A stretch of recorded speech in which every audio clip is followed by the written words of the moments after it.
Om Namo Bhagavate Vasudevaya.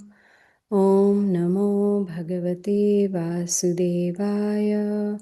Om Namo Bhagavate Vasudevaya.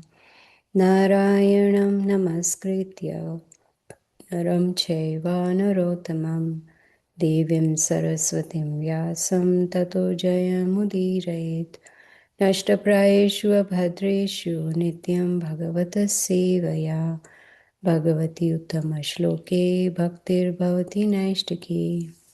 Hare Krishna everyone. We are continuing with Srimad Bhagavatam, Canto 1, Creation, Chapter number 10, Departure of Lord Krishna for Dwarka. Text number 1. Shaunaka Uvacha Atva Swarikta Ataryino Yudhishthiro Dharma Britam Varishtaha Sahanuje Pratyavaradha Bhojanaha Katham Pravartaha Kim Akarshit Rataha. Translation by Srila Prabhupada. Shaunaka Muni asked, after killing his enemies who desired to usurp his rightful inheritance, how did the greatest of all religious men, Maharaj Yudhishthir, assisted by his brothers, rule his subjects? Surely he could not freely enjoy his kingdom with unrestricted consciousness. Om Jnana-timirandasya Jnananjana-shalakaya Chakshurunmilitam Yena Tasmai Shri Gurave Namaha. Hare Krishna to all of you, and thank you so much for joining.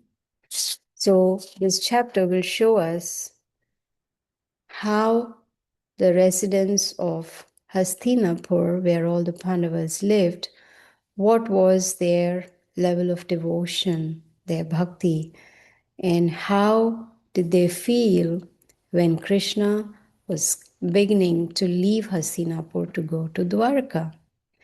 This chapter describes the not only emotional but also the spiritual atmosphere in Hastinapur, because Krishna was preparing to leave after the Mahabharat war.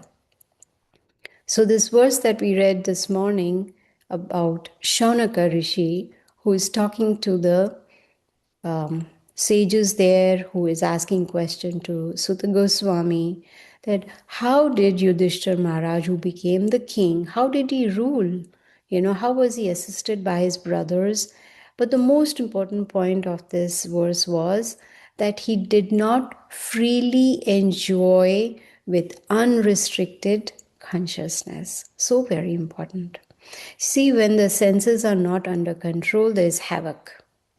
And that is why in Bhagavad Gita we learned a lot about how to control our senses. Because until and unless we control them, there's not going to be peace in life. So it teaches us, even Srimad Bhagavatam teaches us how to control our senses. Now Yudhishthira Maharaj, he's known as Dharmaraj. He is, of course, the son of Dharma, religion, and he was the greatest of all men and religion. That is what is described in the purport. You see, we heard already that Yudhishthira Maharaj did not want to fight. He did not want the war at all. But he fought it under the guidance of Krishna. He did not fight because he wanted to enjoy the kingdom. But now that he has become the king, he wanted to rule as a matter of duty. You see, when there is a choice between enjoying and duty, most people enjoy first. Life, who has seen life? This life is just one life. There's no life after death. Let us enjoy, eat, sleep, and be merry. This is what the general consciousness is. But here we see that Yudhishthira Maharaj, he chose duty over enjoyment. You see? So Sutta Goswami, he is giving an answer to the question of Shaunaka Rishi, that Lord Krishna, he was very pleased that now Yudhishthira Maharaj was the king. And Duryodhana, all the Kauravas, and his whole party was destroyed. You see, because they are the ones who were irreligious and they are the ones who were destroying the kingdom. An analogy is given like the bamboo of fire, you see. So to remove all those religious people, the Mahabharat war took place, and Krishna took the side of the religious people, the Pandavas. Now, giving this example of bamboo of fire, Srila Prabhupada gives a nice example that every morning the devotees, we sing prayers to our spiritual master. We say, Samsara Dava Nalalita Loka, Samsara Dava Nalalita Loka, Tranaya Karunya Gana Ganatvam, that this world is compared to a forest fire. How is it caused? It's caused by sticking of bamboo bushes together. But the spiritual master, he showers the mercy like rain of relief. It gives us relief. That is the mercy of the Guru. You see? So the intelligent people, they understand and they extinguish this fire of material world. How? With the help of guidance from the spiritual master, bona fide spiritual master. And of course, the scriptures give us all the knowledge we need, like Bhagavad Gita, Srimad Bhagavatam. And what do they teach? The best way to extinguish this fire is mantra meditation, chanting Hare Krishna, Hare Krishna, Krishna Krishna, Hare Hare, Hare Ram, Ram Ram, Hare Hare. So when we chant, we control our senses. And then this forest fire in this material world. Now, this is not literally a fire, but the fire in the heart, fire in the mind, fire. So that is stopping us from progressing spiritually. Now, the Mahabharat war took place because Krishna wanted it.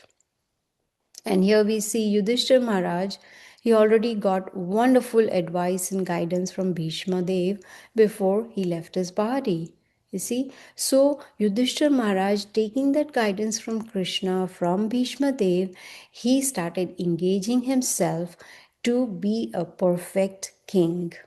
You see, he was not unenlightened political leader, who just does whatever he feels like. No, he followed the scriptures, he followed the guru. You see, because if the person is not perfect, the one who's ruling the country is not perfect, then the government is not perfect, and then people suffer. So if a person is perfect, everything becomes perfect, like Yudhishthira Maharaj. Now, it is said in this chapter that during the reign of Yudhishthira Maharaj, the clouds showered all the water needed.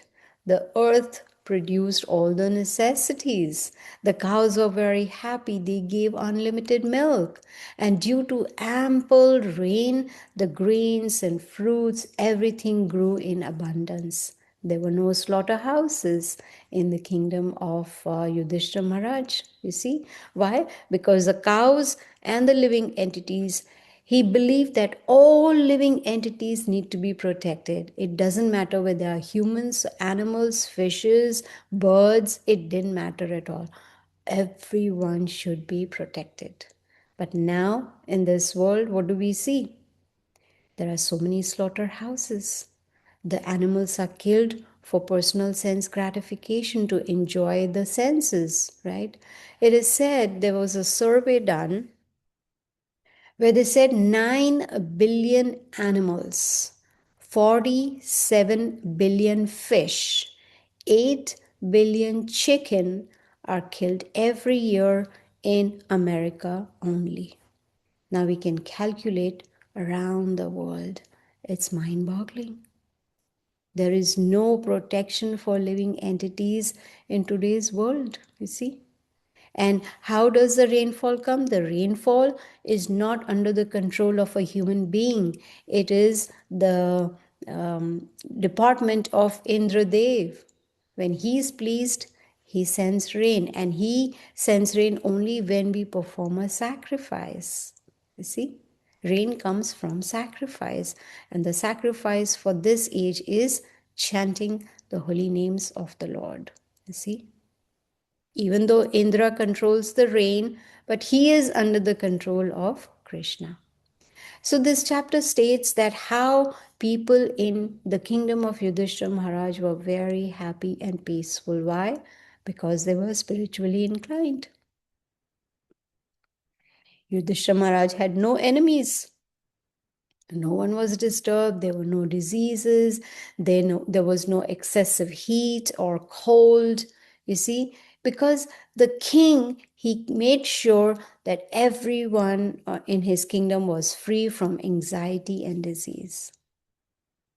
So here now we see Krishna, he wants to depart, right? Previous chapter also we learned. But Yudhishthira Maharaj requested him, and so Krishna stayed for a few months because he wanted to pacify Yudhishthira Maharaj. He wanted to pacify his sister Subhadra because Subhadra's son Abhimanyu was killed in the war. And her daughter-in-law was Uttara was now expecting a child, and the child in the womb was Parikshit Maharaj. See, Subhadra's only son was Abhimanyu, and he was killed in the battle. So Krishna spent some time to pacify her, but now he took permission. Even though he is Supreme Lord, he's taking permission. Why? Because Yudhishthira Maharaj was older. He was elder to Krishna. So out of what you call the custom, according to the custom, we need to protect what you call the ones who are younger to us. So here, Krishna is taking permission from the king to leave for Dwarka. He offered his respects to Yudhishthira Maharaj because I said Yudhishthira Maharaj was older than him. And then he bowed down to him also, and so Yudhishthira Maharaj, being the elder, accepted that respect and he embraced Krishna. That is proper etiquette, you see. Even though Yudhishthira Maharaj knew he is the Supreme Personality of Godhead. But then Krishna, he embraced others because they were younger to him, and he got on his chariot. So this chapter describes that how Draupadi, Subhadra, who's Krishna's sister, Gandhari, Uttara, Pandavas, and so many others, they were all present there to see Krishna leave for Dwarka. And it says they all fainted because they could not bear the separation from Krishna. Now Krishna was going away. Such feeling of separation, it cannot be described in words, but it can be only imagined by devotees only. So Sutta Goswami is continuing, and he is, saying that those who are pure devotees, they are intelligent, and they understood Krishna in association of devotees. They were free from bad materialistic association. So those who are away from bad association, who are trying to be spiritual, who are following the scriptures like Bhagavad Gita and Srimad Bhagavatam, they always like to hear glories of Krishna. You see? So here Prabhupada says, how can the Pandavas tolerate separation from Krishna? They touched him, they saw him face to face every day, they ate with him, they sat with him, and it is said Arjuna even slept with him, you see. So all that association with the Supreme Lord played a very important role. And association, good association, devotee association plays an important role in our lives also. So association is very, very important. There is a saying that we are known by the company we keep. So people, they identify us based on who do we associate with, because association, it influences our consciousness. So we got to be very, very careful when we choose our association. You see, Pandavas, they were feeling separation because they could not think of life without Krishna. You see, so everyone present there, their hearts were melting. They were looking at Krishna without blinking their eyes because they didn't want to lose the vision of Krishna. And then they started moving here and there and going here and there, like they were perplexed. They didn't know what to do, how to stop Krishna. He is now leaving us, right? Then we won't get to see him. And the ladies present there, their eyes were full of tears because everyone in Hastinapur loved Krishna so much. So while Krishna was leaving, there were different types of drums that were playing, and also flutes and veena and other musical instruments they were playing. Why? In honor of Krishna, because he was leaving. And Arjuna, he was carrying an umbrella, and that umbrella, it is said, the handle was, it had pearls on them. Such an expensive umbrella. There were others who were fanning Krishna, and those fans were decorated beautifully. And the ladies, they went on the rooftops of their houses and they started singing in poetry, glorifying Krishna as the Supreme Lord. You see, these ladies, from their glorification, we can see that they had knowledge of the Vedas. You see, they were describing the beautiful form of Krishna. And it is said, they were saying that this Krishna's form is experienced by great devotees who are cleansed of all material consciousness. How? By rigid devotional service. So, if we want to purify ourselves, then we need to perform rigid devotional service, not by the way devotional service. Oh, when I have time, I will chant. When I have time, I will read. When I have time, I'll associate with devotees. No, very rigid. Just like when we take up a job, we have to perform rigidly, otherwise, we lose the job. Like we have to reach on time, we have to perform all the projects given to us by our boss, we have to, be disciplined at job. That is being rigid, right? Discipline. Same applies even in spiritual life. We have to follow rigid devotional service, and that begins with mantra meditation. We chant every morning Hare Krishna, Hare Krishna, Krishna Krishna, Hare Hare, Hare Ram, Ram Ram, Hare Hare. When the boss gives us a project, we need to finish it 100%. Follow his instructions. And in spirituality, 100% mantra meditation means chanting 2 hours every day. This is how we will learn to control our senses by the process of bhakti yoga.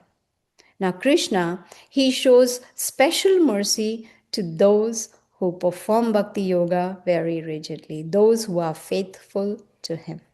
So here we see the ladies, they continued singing beautifully about Krishna, that how virtuous is the land of Mathura where Krishna took his birth and he spent his childhood. You see? In the Bhagavad Gita, there's a beautiful verse. Janma karma cha me divyam evam yoveti tatva tyaktva deham punarjanma neti mameti. So Arjuna, Krishna is telling Arjuna, anyone who understands the transcendental nature of my appearance and my activities, they, after giving up this body, do not come back into this material world, but they come back to my spiritual world. See? This is a guarantee given to us in the Bhagavad Gita. That's a formula to go back to the spiritual world. You see? And we see that Krishna, he lived in Dwarka as a king, and this is what these ladies are describing. Look at that. He is the king of Dwarka, which is more beautiful than the heavenly planets. The residents there, they get to see Krishna every day. Look at us. We will now not see Krishna because he's going away. He glances at them and gives them favor with his sweet smile. How fortunate are the wives of Krishna and the gopis. They remembered Krishna's pastimes and how he married Rukmini and the other wives, how he killed Shishupal and Bhaumasura. You see, all these, of course, pastimes we will hear in 10th canto. But right now, there's just a glimpse given to us about, what were the pastimes that these ladies are remembering. So while these ladies were, speaking like this, Krishna smiled and he accepted all their good greetings, casting the grace of his glance. Then he left the city. He left Hastinapur to go to Dwarka. That time, Yudhishthira Maharaj, he engaged all his horses, elephants, chariot, army to accompany Krishna because of so much affection for him.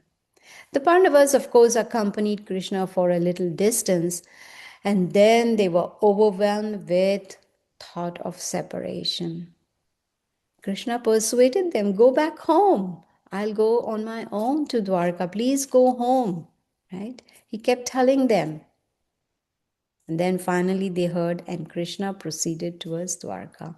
It's in this chapter, it's described that he went through different places, and then finally he reached Dwarka. So while traveling through these different places, he was welcomed, he was worshipped, and people gave him a lot of gifts. And he, of course, while traveling also, he observed the evening rites after sunset every day.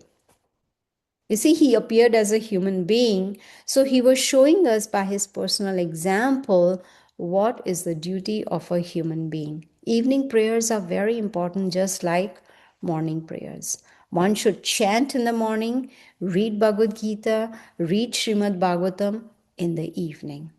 This is how we should follow the Vedic scriptures. You see? And because of Krishna's help, the peace was restored under righteous rule, which is Yudhishthira Maharaj. He ruled the kingdom with justice and virtue. And because of that, the earth was prospering. There were timely rains, there were abundant crops. Everyone in the kingdom was, well protected, in good health. You see, this is the Vedic idea. This is what we learn from the Shastras, that a good leadership, it aligns the society with cosmic harmony. There is both. You see, there is following the scriptures by the residents, by the citizens, and then whatever is needed is provided to them. In this chapter, we also see how Krishna is leaving for Dwarka. You see, he fulfilled his role in supporting the Pandavas as long as he could. And then he decides to return back to Dwarka.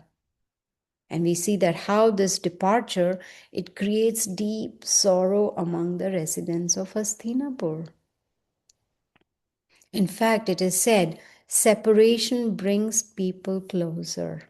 We must have experienced that too in our lives. Whenever our loved one leaves and there is a separation, the time that they are away from us, we think about them more. Much more than when they are present with us, right? We start thinking, oh, what a nice person this is. Now this person is gone. I love this person so much and I'm missing this person. Then we start looking at their things, like mother. When the child is separated from mother, she's looking at the shoes of the baby and she's crying, and because she's missing, there is separation from the child. So this is how the separation of the residents of Hastinapur was much, much greater than what we experience here in the material world. Why? Because in the material world, we understand these are material relationships. They are not going to they are not going to last forever, right? So many people have come in our lives and gone. Maybe gone from our city or gone from this material world. But that separation does not last very long. You see, whenever there is a death in the family, everyone is sorrowful and, crying and missing that person.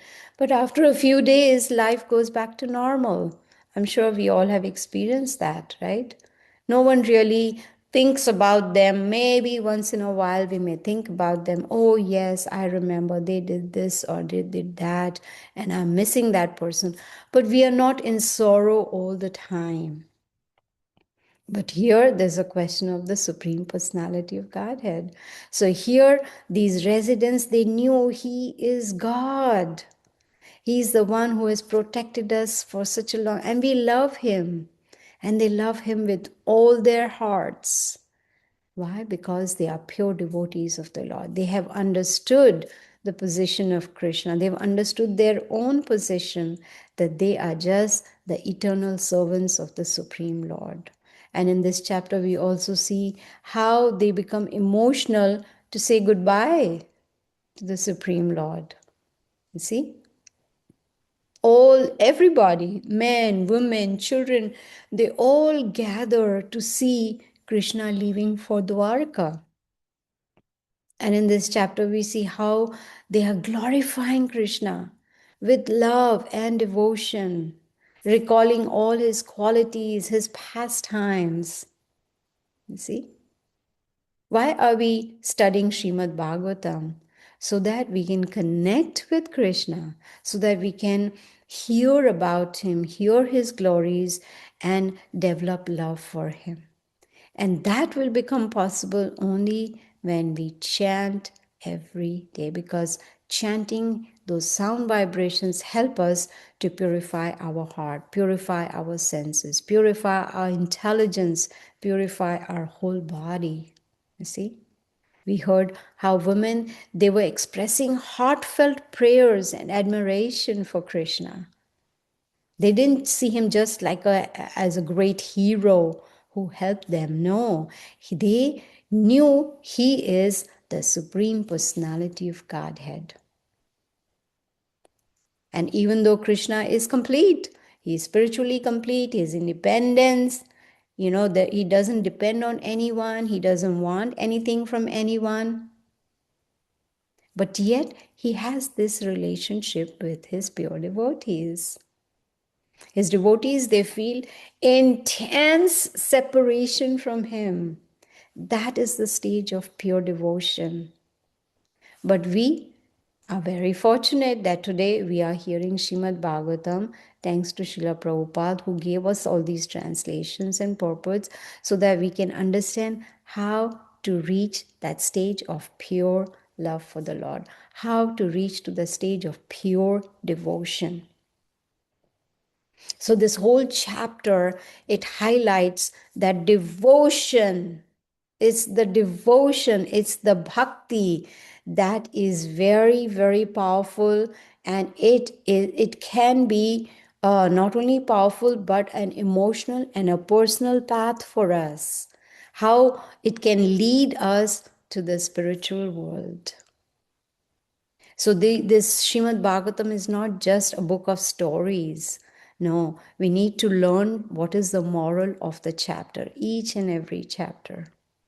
And this is how we can purify ourselves and become eligible to go back to the spiritual world when we give up this body. You see, this is what we learn from these residents of Hastinapur, and we learn their relationship with Krishna.